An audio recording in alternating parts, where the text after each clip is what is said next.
এখন বাড়িতে যদি এক একজনের এক এক রকম রুচি হয় তাহলে তো মুশকিল।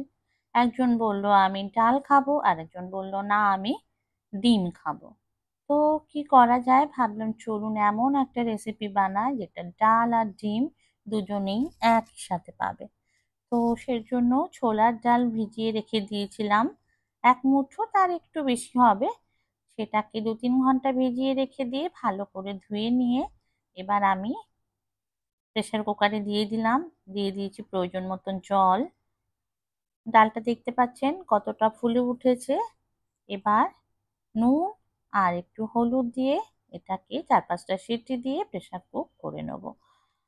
আর ডালটা যতক্ষণ সেদ্ধ হচ্ছে ততক্ষণ কিছু মশলা রেডি করে নিচ্ছি। তার জন্য একটা বড় সাইজের পেঁয়াজ কুচিয়ে দিয়ে দিচ্ছি 1 ইঞ্চি মতন আদা আর 7-8 কোয়া রসুন। 3টে ডিম হার্ড বয়েল করে নিয়েছিলাম, সেটাই খোসা ছাড়িয়ে অর্ধেক করে নিয়েছি আর নুন হলুদ মাখিয়ে রেডি করে নিয়েছি। বন্ধুরা চ্যানেলে নতুন হয়ে থাকলে অবশ্যই চ্যানেলটা সাবস্ক্রাইব করবেন, লাইক কমেন্ট শেয়ার করবেন আর বেল বাটনটা প্রেস করে দিলেই আমার নতুন ভিডিও নোটিফিকেশন আপনাদের কাছে পৌঁছে যাবে। তো যাই হোক, এগুলো রেডি করে নিলাম। আপনারা কিন্তু চাইলে ডিমগুলোকে গোটাও রেখে দিতে পারেন। আমি 3টে ডিমকে অর্ধেক করে নিয়ে নিয়েছি। এখন এই ডিমগুলোকে প্রথমেই যেটা করব সেটা হচ্ছে একটু ভেজে নেব। গ্যাসে কড়াই বসিয়ে দিয়ে আমি দিয়ে দিয়েছি সর্ষের তেল। ভালো মতন গরম হলে ডিমগুলোকে দেখুন এরকম ভাবে ভেজে নিচ্ছি। আঁচ কিন্তু একদমই জোরে নেই, বেশি জোরে করলে কিন্তু কুসুমগুলোকে পুরো একদম ভেঙে যাবে। তার জন্য প্রথমে কিন্তু কুসুমের সাইডটা দেবেন না, প্রথমে সাদা অংশটা দিয়ে ভেজে নেওয়ার পর কুসুম সাইডটা ভাজবেন।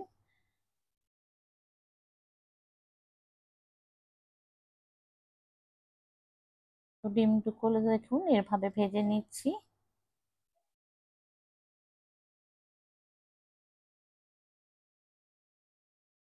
তো 3টে ডিম তুলে নিয়েছি, এখন বাদ বাকি 3টে ডিম ভাজছি।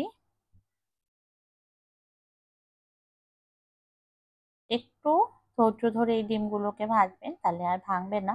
তো ওই তেলের মধ্যেই এবার আমি দিয়ে দিয়েছি প্রথমে গোটা জিরে, এর মধ্যে এবার দেব গোটা গরম মশলা,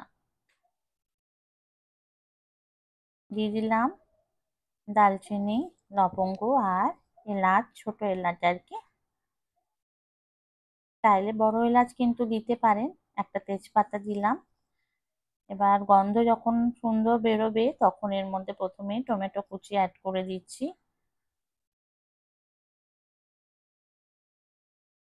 এর মধ্যে একটু নুন অ্যাড করব যাতে টমেটোটা নরম হয়। তো কিছুক্ষণ টমেটো গলিয়ে নেওয়ার পর দিয়ে দিলাম পেঁয়াজ রসুন আদার পেস্টটা।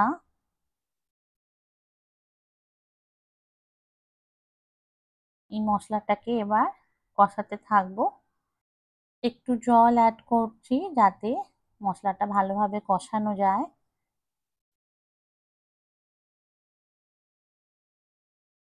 এর মধ্যে এবার কিছু গুঁড়ো মশলা অ্যাড করছি, জিরের গুঁড়ো, ধনের গুঁড়ো, কাশ্মীরি লঙ্কার গুঁড়ো আর হলুদ গুঁড়ো। আর কিছু মশলা দেব না, শুধু এই মশলাতেই কিন্তু দারুণ টেস্ট হবে এই রান্নাটা। তো মশলা অনেক কষে এসছে, তেলও ছাড়তে শুরু করেছে। এর মধ্যে এবার আমি সেদ্ধ করা ডালটা অ্যাড করে দিচ্ছি।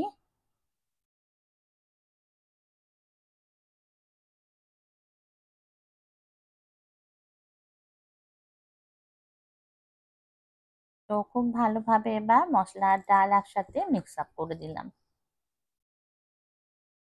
প্রয়োজন মতন গরম জল অ্যাড করলাম। এবার ঢেকে ডালটাকে কিছুক্ষণ ফুটতে দেব। তারপর এর মধ্যে মেশাচ্ছি গরম মশলা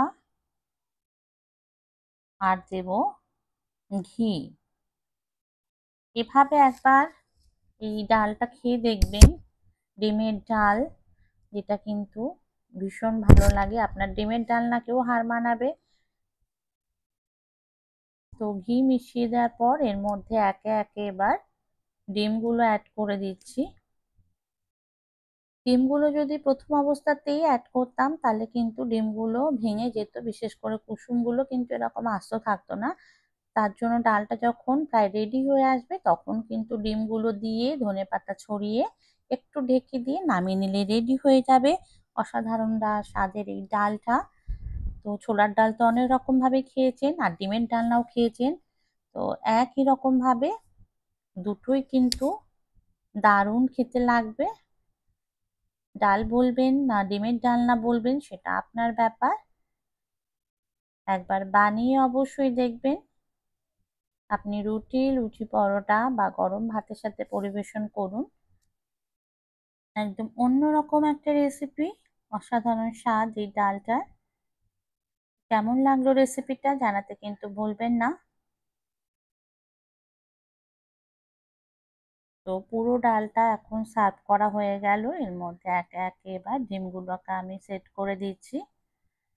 যখন সার্ভ করবেন অর্ধেকটা ডিম আর ডাল দিয়ে সার্ভ করবেন। প্রথমে ডাল, তারপরে ডালের উপর ডিমটা দিয়ে সার্ভ করুন, দেখতেও সুন্দর লাগবে। তো এই হচ্ছে সম্পূর্ণ রেসিপি। আজ তাহলে রাখি, দেখা হবে নতুন কোনো ভিডিওতে, ততক্ষণ বাই বাই।